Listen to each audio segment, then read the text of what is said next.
Hey, we're at the Make.TV booth here at IBC, the International Broadcast Conference in Amsterdam. And with me I have Jalicy from ESL, aka Kline. And we're actually going to talk about IEM Katowice. So I wanted to ask you, what separates IEM Katowice from ESL in terms of their other events? What makes it the big event of the year? Simply, what makes Katowice bigger, different to the other events, is just the scale of it. Yeah. I mean, this year in 2019, it wasn't just an IEM, it was an ESL 1 as well. So we had 2 weeks, ESL 1 first, then IEM second, yeah. and a bunch of other stuff going on at the same time. IEM StarCraft, there was Fortnite there, a bunch of other stuff. It's really the scale is the difference. A normal event is one stage, one production, one distribution from my part. Katowice is more like a festival. It's gigantic. It's like, to compare it to traditional sports, it would be if you were doing like a soccer match, a baseball game, football game, a NASCAR race, and you're doing them all at the same time, 12 hours a day for 2 weeks. There's nothing really that compares to it. I think it's kind of like the Olympics would be the only comparison I could make. It's kind of the Olympics of esports. Jeez. And how many broadcast hours go into that typical IEM Katowice? I mean, I don't have the exact numbers, but it's definitely over 500 hours of live content just for the main core events, not even including all the extra stuff that's going on around qualifiers and all these things. Yeah. How many actual partners do you distribute to in terms of, like, I know ESL, they have a lot of multi-language channels, so how does that work? Like, how do you distribute that to the partners? The numbers change depending on the product in terms of how many partners there are, and the languages is the same. I mean, quite often, I would say there's always somewhere in the region of 10 languages. It can go up even higher, depends on the game and the region. How we manage that is everything is done on site. There's the main production, and that's like we have the main English show is basically what we produce there, and all the English language feeds go direct from there. Yeah. Then we have the clean feeds, world feeds, more like a host broadcast where we produce feeds that don't have any of the English specific content, particularly the commentators, and those feeds get distributed usually.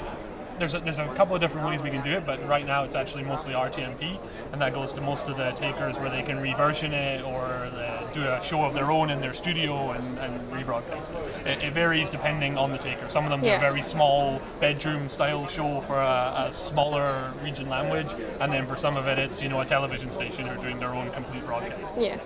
So what has changed in the last like give or take 5 years in terms of the broadcast quality and the technical aspects that you need now versus a while ago, back in ESL's first days? From my perspective, just talking about the live content distribution, the main change is like quality is a big one, like you said.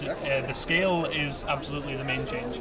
I guess when I joined ESL, which is 3 years ago now, it was 720p 60 for everything, and it was only a few different platforms. So we might be going live on Twitch and maybe live on YouTube, and it was one physical encoder per stream, and that was how it was done. And now the absolute normal standard is source streams from site going to 25 partners, 30 partners, even more.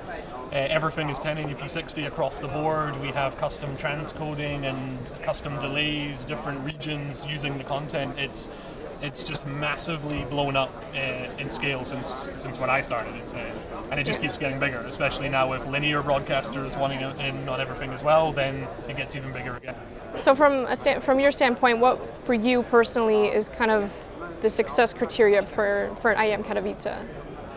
It's pretty simple for me. It's 100% uptime, no problems whatsoever, and that's for me. That is the criteria for success. And for that event, we were actually hugely proud of that, because it was by far the biggest event we've ever done. I think the biggest esports event ever in terms of maybe not in pure viewership per product, but in terms of that many events all happening over such a long period, so many productions simultaneously. I think it's the biggest thing we've ever done, anyone's ever done. And there was no point at any time in the 2 weeks for any product that we were off air. So there was no drops, there was no disconnects, everything was perfect. So that is 100% success. Nice. Stephen, thank you so much for joining me. You'll be here a couple other days of the week that we're doing this during the IBC. Make sure to tune in at 3 o'clock. You can come by our booth and see the interviews live. Otherwise, we post them on social, on LinkedIn and Twitter at Make.TV. Thanks.